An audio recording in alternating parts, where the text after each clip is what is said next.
Зборува глас од Македонија. Зборува глас од Македонија. Емисија што допира до сите наши сонародници ширум светот. Добро вечер, почитувани слушатели. Ви се јавуваме со радиопрограмата Глас од Македонија, што се емитува секоја недела од 6 до 7 часот навечер преку етерот на радиостаницата CMR на Бранова должина 101,3 FM.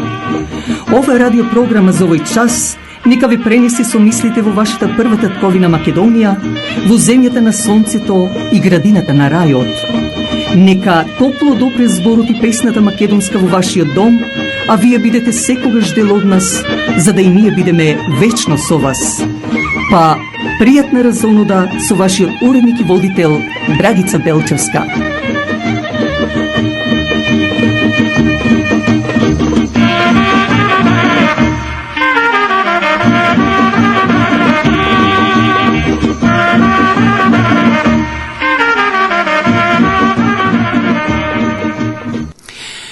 Во ова убаво неделно попладне, почитувани слушатели, дозволете ми да го разубавиме вашиот дом и вас ве разонодиме со радиочасот Глас од Македонија, а вие останете со нас до крајот на вечерашната наша емисија, во која ќе дадеме прилог за утрешниот празник Светител Алеј, а вторник е празникот Елен Костадин.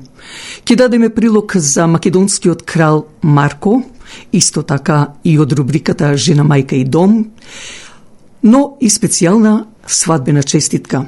Верувам дека вечерашниот наш термин ќе ни дозволи да дадеме и блиц вести. Па да не чекаме. Да ве поздравиме со една стара народна песна, посакувајќи ви пријатни 60 минути.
Како што реков, утре е празникот Свети Талалеј, а пак вторник е Свети Елен Костадин. Па да ги чуеме прилозите за овие два празника.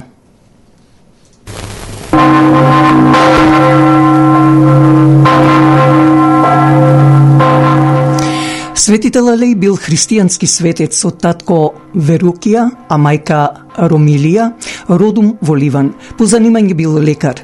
Настрадал за Исус Христос во својата 18-та година за време на владењето на Нумеријан. Кога ја исповедал својата вера на Христа пред судијата мачител, судијата им наредил на двајцата джелати Александар и Астерија се сврдел да му го продупчат коленото, да провлечат конец низ издушените коски и да го обесат за едно дрво. Во христијанската традиција се спомнува дека невидлива Божја сила на джелатите им го одзела видот, па наместо да му ги продупчат колената на Талалеј, тие продупчиле некоја даска и обеселе за дрвото. Кога мачителот дознал за тоа, помислил дека джелатите го направиле тоа намерно, па наредил да ги казнат со шибање со прачка. Тогаш джелатите Александар и Астерија викнале: "Нека е жив Господ! Од сега и ние ќе постанеме христијани, веруваме во Христа и страдаме за Него." Кога го слушнал ова, мачителот наредил да бидат исечени со мач. Во христијанската традиција се спомнува дека потоа самиот мачител го зел сврделот за да му го продупчи, да им ги продупчи колената на Талалеј, но некоја сила му ги одзела рацете, па мачителот морал да го моли Талалеј за спас. Талалеј се молел за спас на мачителот. После тоа мачителот го фрлил во вода, но Талалеј повторно се вратил жив пред мачителот. Потоа бил фрлен на зверови, но зверовите го се умилкувале околу нозете на Талалеј. На крај, во 284 година, Талалеј бил исечен со меч. А сега за Свети Елен Костадин. Водата од еден извор во Македонија се смета дека е најлековитата на овој ден, а голем број верници се собираат во храмовите за да однесат дарови за здравје. Кои биле царот Константин и царицата Елена и зошто нивниот празник многу се почитува кај нас? Еве да чуеме и за лековитата вода каде се наоѓа и за самите светители. Православните верници го празнуваат 3 јуни Свети цар Константин и царица Елена. Овој ден се одбележува во чест на првиот римски цар што го признал христијанството како религија и неговата мајка, а имен ден слават Костадин, Костадинка, Кочо, Елена, Ленка. Во рамки на владењето на императорите Диоклицијан и Максимилијан, христијаните биле жестоко прогонувани, но со доаѓањето на власт на Константин, христијанството конечно било признаено како религија. Константин бил роден во Ниш во 274 година, денешна Србија, тогашна Македонија, како син на цар Констација, Флор и Елена. Елена била мощна, побожна и религиозна жена која го советувала својот син да го запре прогонството и да ги заштити следбениците на Христа. Константин бил повикан да се бори против царот Максени, кој вршил големо угнетување и измачување на христијаните во Италија, а во мигот кога се двоумел на кој Бог му се помоли пред битката, на небото видел напишан светол крст и напис: "Со ова ќе победиш." Следната ноќ насон му се јавил Христос, кој му кажал во борбата да влезе со копје, со пречник, кој ќе го символизира крстот и Христовата вера. Константин со овој крст влегол во борба и успел да го победи Максени, а во Рим бил пречекан со воодешување од тамошните жители.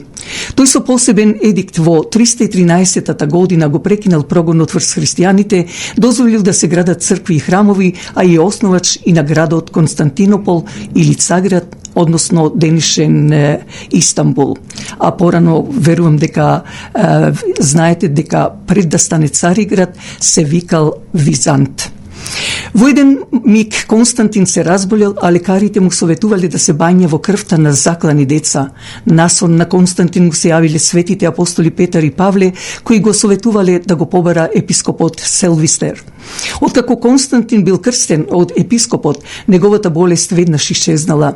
Неговата мајка Елена се верува дека е заслужна за наоѓањето на крстот на кој бил распнат Исус Христос, а тоа беше во Ерусалим, каде што изгради и црква. Се претпоставувало дека крстот е закопан во близина на гробот на Спасителот и таа наредила да се копа таму. Но проблемот настанал откако на местото биле најдени 3 крста, оној на Исус и двата на разбойниците што биле распнати заедно со него. За да дознаат кој од 3 крстови е Христовиот, царицата Елена наредила мртовецот од погребната поврка што минувала таму во тој миг да биде ставен пред крстовите. Кога го ставиле пред еден од крстовите, мртовецот воскрснал, па што било утврдено дека тоа е Христовиот крст. На местото каде што бил гробот на Исус, Елена изградила голема црква. Во Македонија, во манастирот Свети Јован Бигорски, и денес се чува парче од Светиот крст што бил најден од страна на царицата. Таа починала на 80 годишна возраст во Палестина, а подоцна низините мошти биле пренесени во Цариград и погребани во црквата на Светите апостоли. Овој празник во православниот календар е одбележан со црни букви, односно се смета за голем празник, а соодветно на тоа во голем дел се верува дека ова е ден кога треба да се воздржиме од тешки работи. Голем број од верниците на денешен ден одат и остават дарови во црквите за здравје. Најчесто се носат чорапи, крпи, кошули и слично. Во Охрид пак постои една легенда која се врзува со овој празник. Така под манастирот Свети Наум Охридски до самото езеро има извор за кој се верува дека е најлековит токму на овој празник. Според преданијата, еден татко имал ќерка која била ќелава, па Свети Наум му рекол да оди и да ја измие на празникот Свети Константин и Елена на изворот под карпата каде што течела вода под манастирот. Откако таткото го послушал советот на светиот учител, девојката веднаш оздравила и пораснала густа и кадрава коса. Заради ова голем број верници и ден денес се собираат на овој извор за да се измијат и да наполнат вода за здравје. Па, почитувани слушатели, повелете утре и задутре на заедничка богослужба во сите македонски православни цркви од 10 часот утрото, а оние кои ги слават овие имиња нека им се честити и вечни.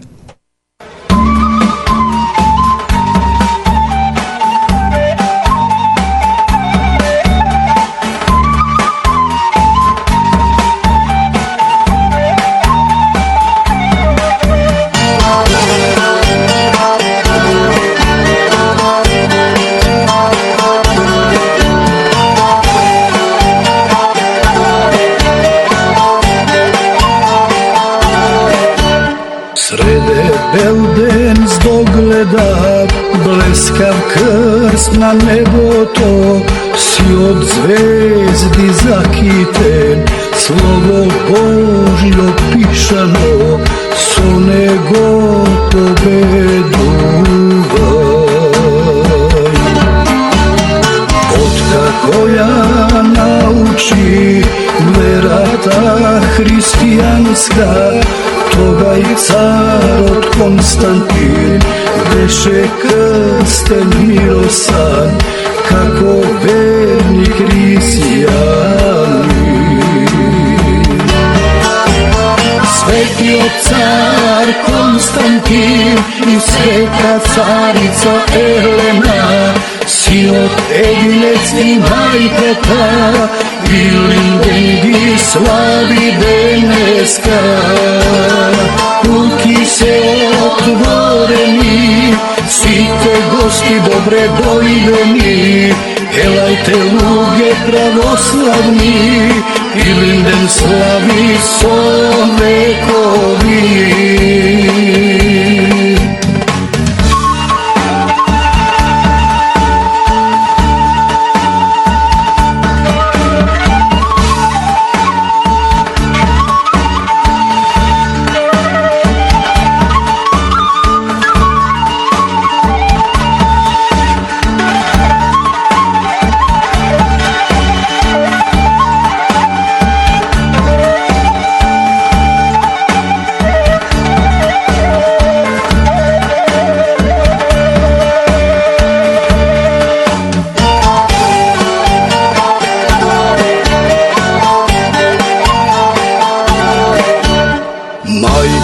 На Константин, Елена царицата, беше благочестива, само вера Христова носеше во душата.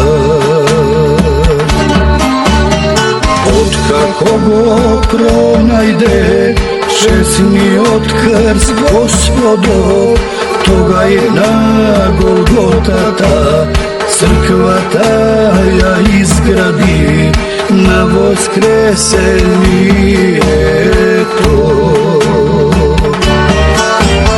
Светиот цар Константин и света царица Елена, синот Единец и мајката, Илинден ги слави денеска. Куки се отворени, сите гости добре дојдени, елајте луѓе православни, Илинден слави со векови. Елајте луѓе православни, Илинден слави со векови.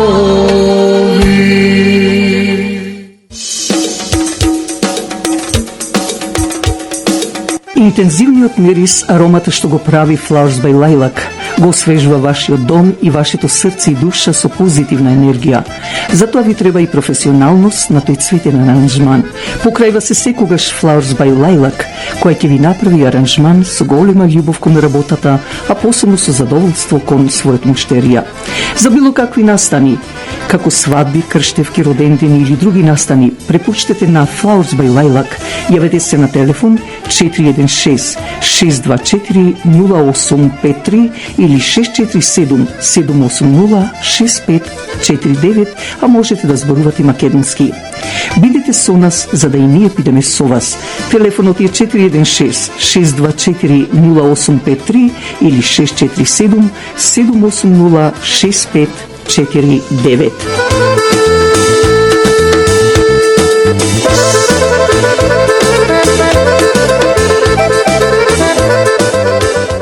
Собственичките на Flower by Lilac, Марија и Христина Белчевски, ви посакуваат пријатна разонуда со радиочасот Глас од Македонија, а како што реков, телефонот е нивни 416-624-0853.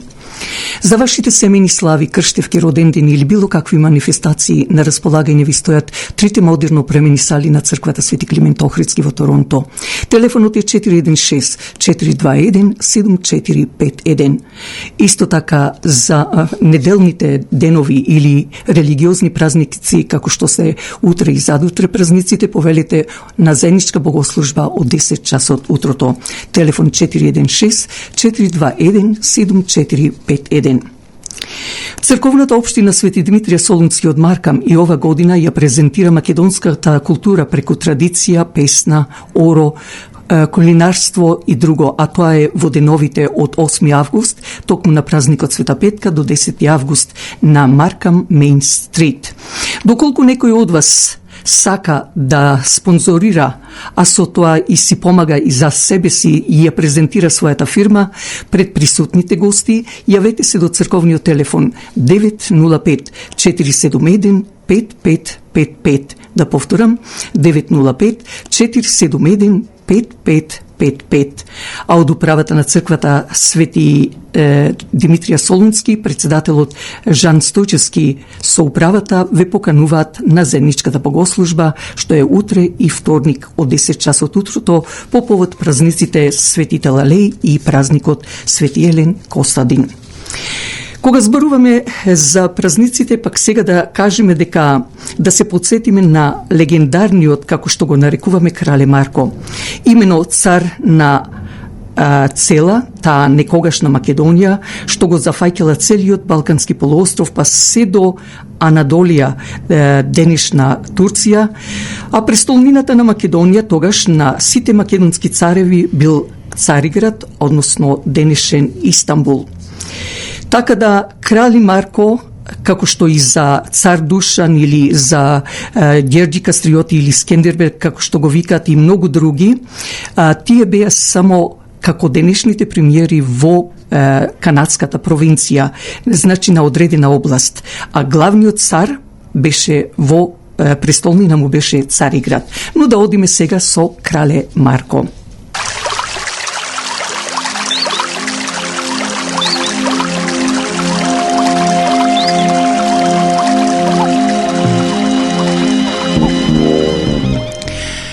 Крале Марко бил владетел на таа област од 1335 се до 17 мај 1395 година. Последниот крал што владел во поголемиот дел од Македонија пред повеќе вековната власт на турските султани. Истовремено тој е најпознатиот јунак на епското народно творештво не само кај македонците, туку и пошироко на Балканот. Кралството на Марко било со средиште во Македонија, со Прилеп како главен град и затоа се смета за македонски крал. Крале Марко бил еден од 4 синови на крал Волкашин и неговата сопруга Евросима. Освен браќата Андреаш, Иваниш и Димитри, Марко имал и сестри Оливера, Милица, а во устните преданија се спомнуваат и Марија, Угра, Кита, каде што е во Кичево е изградена како да речем како што е Самуиловата крепост, Звезда, Дева, а Дева се наоѓа кај македонски Брод, Вида, Угра, Шаина и Беда. Марко имал 2 сопруги, Елена и Теодора, но не е познато дали имал наследник.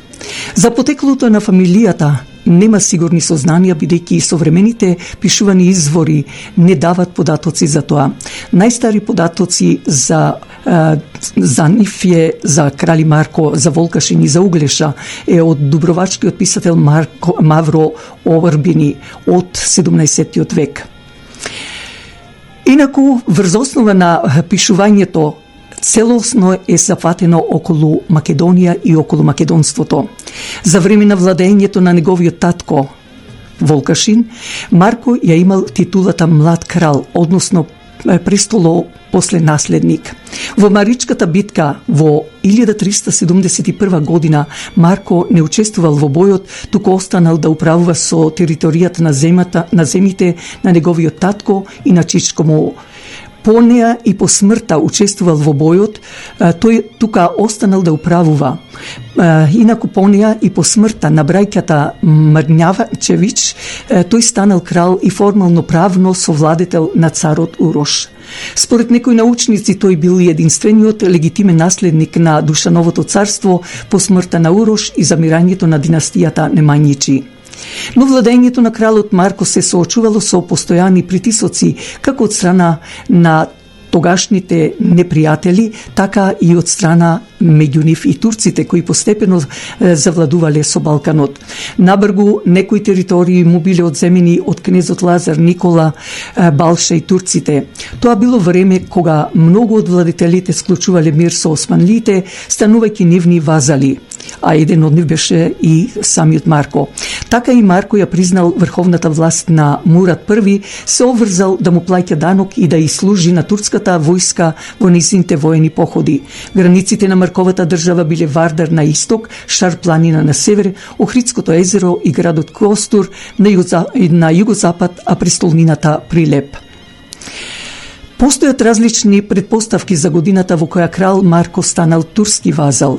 Некои сметат дека тоа се случило во 1371 година веднаш по Маричката битка, но постојат записи кои кажуваат за турските опсади на Прилеп и Битола во 1385 година, што го дефинира Марковото кралство како независна територија во однос на турската држава. Интересно е да се напомене дека и покрај турското вазалство, кралот Марко се издигнал на ниво на легендарен национален херој, под чие владење народот се чувствувал заштитен и поспокоен во однос на соседните народи. Музафер Туфан во Кралот Марко во некои турски извори објаснува дека тоа се должи на фактот дека тој успел најдолго да ја сочува внатрешната автономија и фактот дека тој го постигнал врз основа на својата тактичност, државничка мудрост и подготвеност на осојузување дури и по цена на само жртва, со цел подолго да се опстане и да се сочува внатрешната автономија и соработка на Балканот. На 17 мај 1395 година во битката кај Ровине, застанувајќи на страната како што бил на турскиот султан Бајазид I и борејќи се против македонскиот војвода Јован Мирче, а тој Јован Мирче беше дедо на, како што го викаат, Дракула, односно Владимир, кој ги ставаше на кол турците. Крал Марко загинал провоцирајќи низа шпекулации како точно се случило тоа и каде било погребано неговото мртво тело. тело. Според Мавро Орбини, крал Марко ја загубил битката против Мирчека и Кралево, а потоа побегнал во некоја шума, каде по грешка бил убиен од некој си друг македонец кој мислел дека се работи за звер. Неговото тело било закопано во близина на Скопје во манастирот Блачани. Други научници веруваат дека мермерната плоча од зидот на трпезаријата во Марков манастир зборува дека неговиот гроб се наоѓа токму на ова место. Ниту една од овие теории не е потврдена од науката. Преданието вели дека непосредно пред битката на деспотот на Кумановско-Кратовската област Константин Дејанов или Константин Драгаш, тој беше всушност и последниот што го предаде, би рекла, клучот и ја отвори вратата за да османлиите влезат во Македонија, кој исто така се борил на страната на османлиите и загинал во битката. Марко му ги кажал следниве зборови: го молам Бога да им помогне на христијаните, а јас прв да загинам во таа борба. Ете, тоа беше за Марко Крале, а за него постојат и многу легенди, а исто така постојат и песни јуначки, опишувајќи го со хипербола голема. Но сега да одиме пак од рубриката Жена, мајка и дом. За вечерва ќе ве запознаеме со Кел, ефтина суперхрана.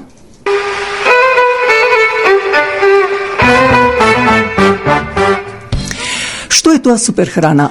Прво, тоа беа боровинките, па спанајкот, па белиот чај, брусницата и брокулата. Во поново време научниците и лекарите преку современата технологија утврдиле дека многу секојдневни и релативно ефтини продукти може да ги заменат скапите таблети и превентивно да действуваат против многуте сериозни заболувања. Тие продукти се наречени уште и суперхрана. Келиот е продукт што спаѓа во суперхрана. Овој листен зеленчук се јаде во текот на целата година. Може да се измеша со овошје во блендер и да се пие како сок, да се јаде како салата, како вариво или запечен, како прилог на другите јадења или како здраво главно јадење. Келиот е извонредно хранлив и нискокалоричен продукт. Овој листен зеленчук дава многу бенефиции за нашето здравје, но и убавина. Богат е со микронутриенти, вклучувајќи ги витамините А, С и Б6, минералите калциум, калиум, железо, манган, бакар, потоа каротиноиди и хлорофил. Содржи лутеин, кои го очуваат здравјето на очите. Помагаат во заштита на очите од штетното влијание на зраците, ултравиолетовите зраци од сонцето и другите извори и го спречува настанувањето на катаракта. Исто така, поради големото количество витамин С, келиот е одличен за кожата, ги подобрува нејзиниот тонус, еластичноста и младешкиот изглед. Келиот се бори против инфекциите и помага во намалување на нивото на холестеролот во крвта.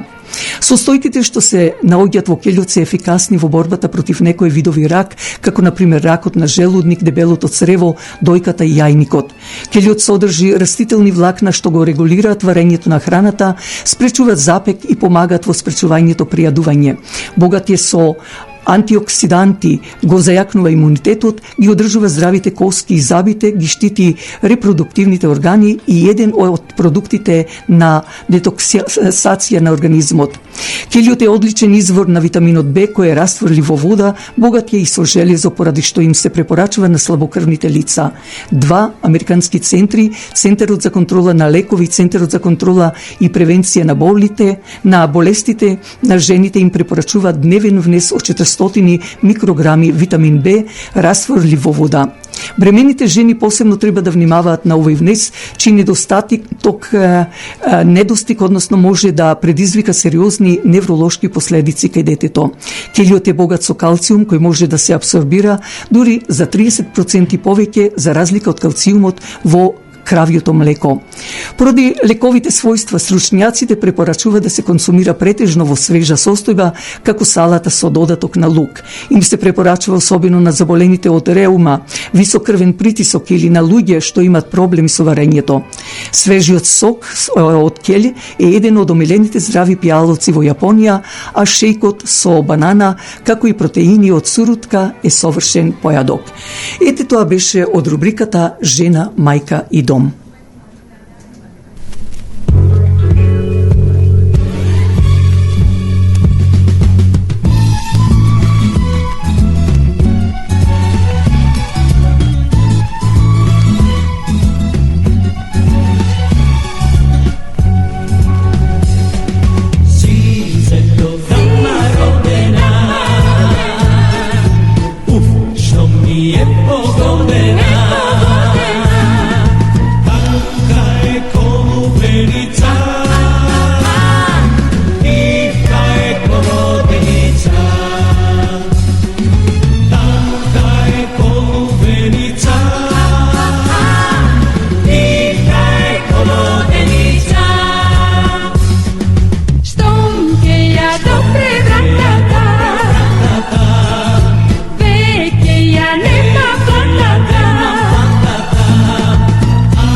А сега еве една специјална честитка. Имено се префрламе кај фамилијата на Жан и Јана Дуковски по повод свадбата на нивната ќерка Викторија со Пирсон Фонтан. Во нецела година 2 фамилијарни веселби, 2 свадби, а дај Боже и за трета свадба да се радуваме од нашите деца. Дојде ден кога ти, мила наша ќерко Викторија, ја пронајде твојата среќа, твојот сакан Пирсон Фонтан, за да заедно пловите во бистрите води на вашиот брачен живот. Не е веќе она наше мало моме Викторија, кој со низината сестра Кристина и братчето, односно братот Николче, си игра со детските игри. Веќе и ти дојде ден да створиш своја фамилија. Минатата недела беше ваша свадба, мила наша ќерко Викторија и зето Пирсон, каде ечеше македонската песна и се слушаше весело тапанот, за да сите се фатат наоро. Денес ние пак таткото Жан, мајката Ана, братот Николче, сната Ники и сестрата Кристина Дуковски, која беше ваш метованар, заедно со бабата Љубица Дуковска од Охрид, сакаме на сите гости на свадбата и на оние кои не бевме во можност да ги поканиме, од се срце да им пожелиме и да се заблагодариме, посакувајќи ваква радост да си дочекаат и тие дома, а ние за ќерката Кристина да ве каниме. Нека ви е честита вашата венчавка, мила наша ќерко Викторија и зето Пирсон, и во брзо време да дочекаме и внучиња, како од тебе и зетот, така и од твојот брат и сната. Честито и среќно!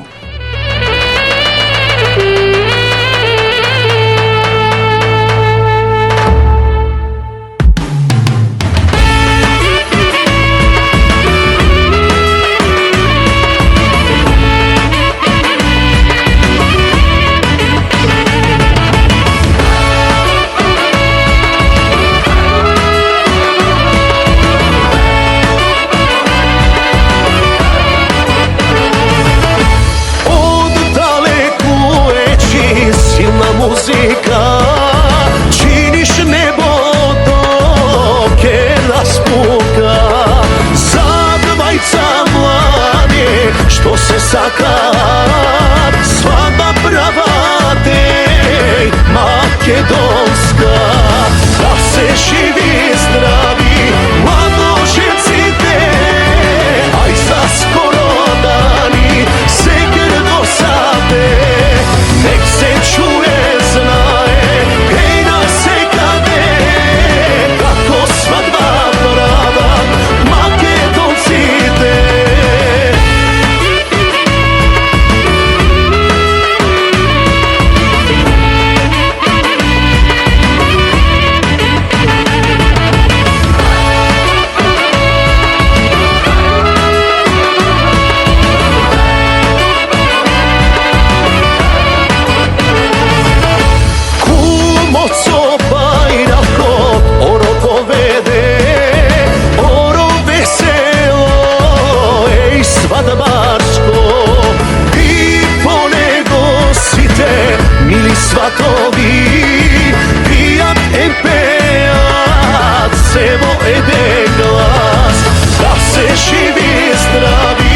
песнава нека ги дополни нашите неискажани желби, мила наша ќерко Викторија и зето Пирсон, за да ни бидете секогаш среќни вековити, а бабата Љубица Дуковска да дочека и за свадба за нашата Кристина, но претходно и за нови правнучиња, а секој ден ваква радост да си дочека дома. Честито, драги младенци Викторија и Пирсон.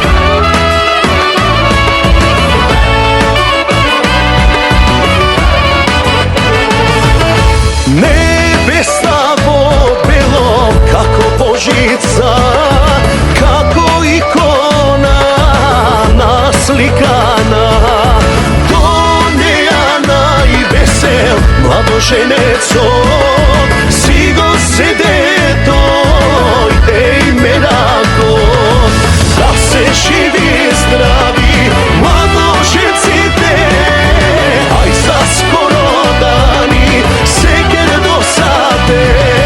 нек се чуе, знае, еј насекаде, како свадба прават македонците, како свадба прават македонците.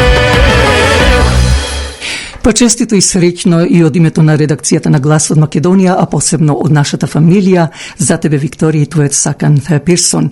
Нека твоите родители Жан и Ана се радуват сега и за ваши деца, но и за деца на твојот брат и сна Николче и Ники. А после тоа се разбира и за твојата сестра за свадба, а бабата Љубица уште многу радости вака да дочекува. Но ние сега ќе одиме во продолжение со една песна од мојата поезија, која сум ја напишала некаде 90-тите години, а носи наслов Без наслов.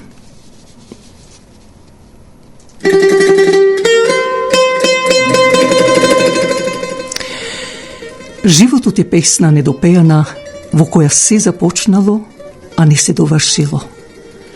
Сказна недоискажана, која има голем почеток, а мал крај. Животот е море на плима и осека. Животот е сон на безнадежност. Животот е играчка, што не знаеш како и кога да играш. Животот е судбина на среќа, радост и тага. Животот е драма на доброто и лошото. Животот е патокас кон смртта.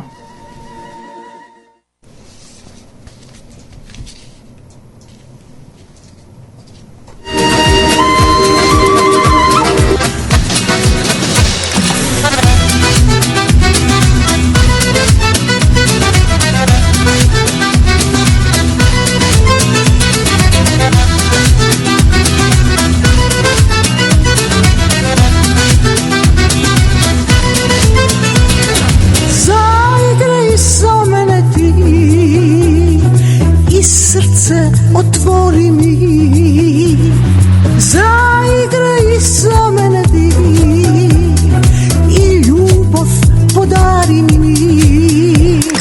Tajno me ljubiš, tajno me ljubav, sretni sme jas i ti. Tajno me ljubiš, tajno me ljubav, zvezda si moja i najsvetla znaj. Života znaješ kratak je, side svedene sutrene, ali so mene ti zaigraj, zapej, ne plaši se.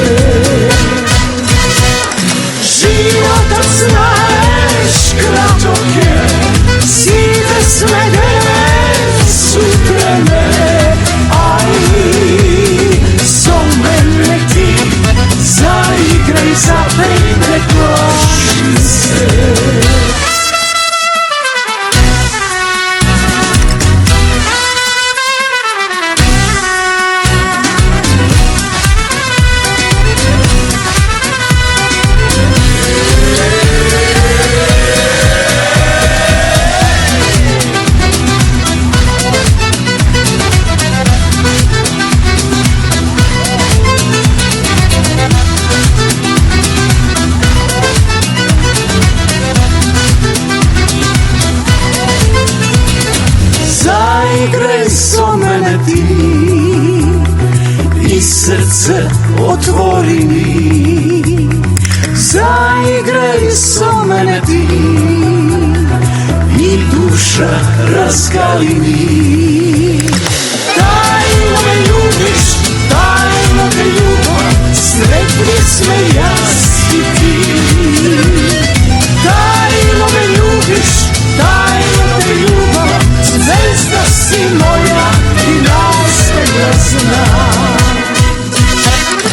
Животот знаеш краток е, сите сме денес утрене, али со мене ти заиграј, запеј, не плаши се. Животот знаеш краток е, сите сме денес утрене, али со мене ти заиграј, запеј, не плаши се. И крајните минути да ги искористиме со блиц вестите од Македонија. Градоначалничката на Скопје Даниела Арсовска и денеска со мобилен телефон на терен тврди пронашла нови незаконски градежни активности. Премиерот очекува обвинителството да постапува по наводите на Арсовска, иако смета дека нејзиниот ангажман по скопските општини е политички мотивиран. Мирина Давидовска. Арсовска објави видео како се копа на диво за приклучок во канализациона мрежа на булевар Словенечка. Скопската градоначалничка најде на работници кои копаат и поставуваат цевки без дозвола. Додека Арсовска го снимаше дивото приклучување, рече дека лица со 2 бели мерцедеси неовластено ја снимале и се заканувале. Случајот се обидела да го пријави во полиција, но оттаму тврди дека ја испуштиле на телефон. Диво приклучување во атмосферска канализација, се сечале подземна инфраструктура, кабли, високонапонски има подале, заземјување, еве нова, 2 бели мерцедеси. Значи, ајде, ако знаете чии се, ве молам да ни дојавите, ако не, пошто не знам, сега полицијава на прво јавување на Ирена Витина дека не се заканува тука. Прво помина еднаш се заканува, па помина уште еднаш не снима, па помина пак сврте не снима. Ајде сейф сити, извадете ги камерите и да си потврдите. Затоа што после немојте да биде, не сме пријавувале. Испуштивте телефон на 192. Од МВР вела дека полициски службеници излегле на местото на настанот и се преземаат мерки за пронаоѓање на лицата. Во врска со дивоградбите во Чаир кои ги обелоденува Арсовска и заканите кои ги трпи, премиерот порача законите да важат за сите. Да го оставиме јавното обвинителство да сработи и се разбира доколку има такви докази да се постапува по истото. И тука нема дилема, ние не можеме да санкционираме или не санкционираме едни или други. Законот мора да важи за сите. Но да го оставиме јавното обвинителство да сработи, па да видиме што е тоа што е доставено. Исто така, јас наистина жалам ако се случува тоа да градоначалничката добива закани по живот и ја охрабрувам веднаш да појде во Министерството за внатрешни работи и да ги пријави истите, а Министерството за внатрешни работи да испита кој е заканувачот. Мицкоски ги потврдува обвинувањето од вреди дека Арсовска се користи како политички инструмент на ДУИ за дестабилизација пред локалните избори. Тоа, впрочем, е јасно на сите, но еве, јас не би имал повеќе од тоа што го кажува господинот Меджити и господинот Ганил да додадам, има вистина и многу скоро јавноста ќе дознае и некои други детали. Арсовска му возрати на премиерот да престане со приказната за дестабилизација, бидејќи никој не верува во тоа. И рече, доколку нешто и се случи, сите ќе знаат дека тоа доаѓа од него и во функција за спас на Влен. Градоначалничката Арсовска по повика од институциите вчера поднесе во ОЈО документи за да ги пријави дивоградбите во Чаир, кои ги открила со незините инспектори. Мирјана Давидовска, Сител телевизија. Една изборна единица, реалност или уште еден предизборен памфлет. Двајца загинати и над 200 повредени во Париз. Победата на парискиот клуб предизвика хаос на улиците во градот.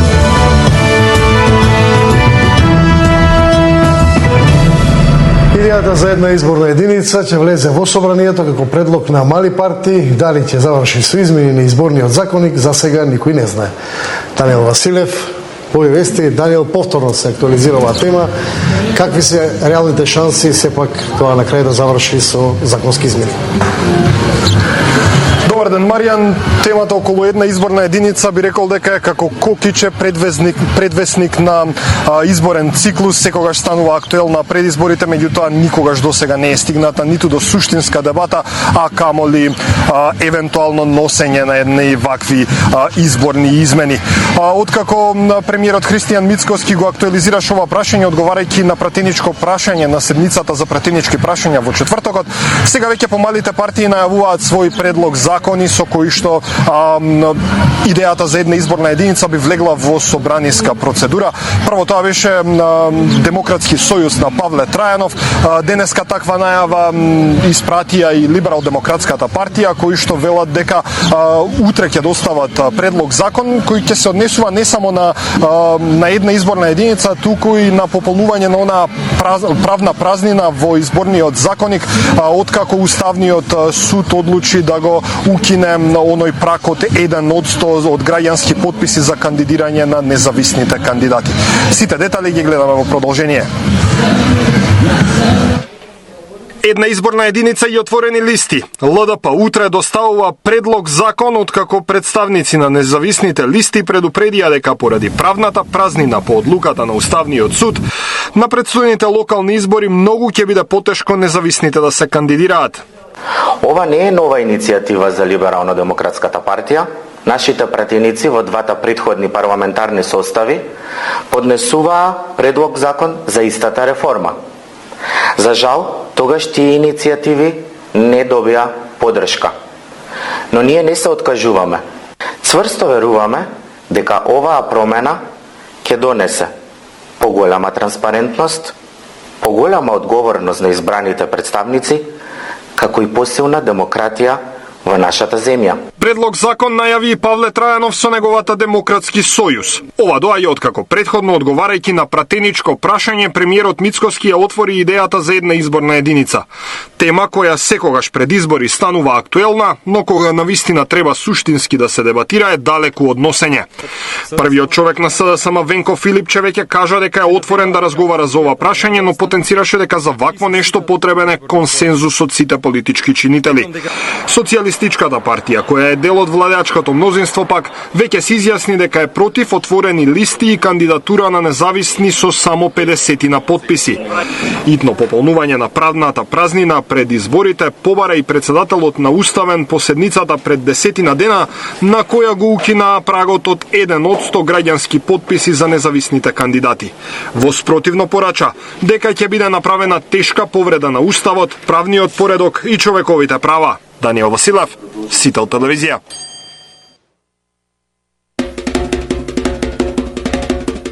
Ова наше издание на Радио Час од Глас од Македонија ќе го завршиме со големата и искрена благодарност што другарувавте заедно со нас, а се надевам дека ви исполнивме дел од вашето очекување во оваа емисија, која, како и другите радиоемисии, ги поставуваме на YouTube под The Voice of Macedonia, а од вас бараме да кликнете на Subscribe. Посакувајќи ви пријатна седница, слушајте не идната недела од 6 часот попладне, кога повторно ќе се јавиме директно во вашите домови со гласот, со зборот и песната од Македонија, преку бреновата должина на CMR радиостаницата и бреновата должина 101.3 FM. Вашиот уредник и водител на Радио Час од Глас од Македонија, Драгица Белчевска, ви посакува добра ноќ.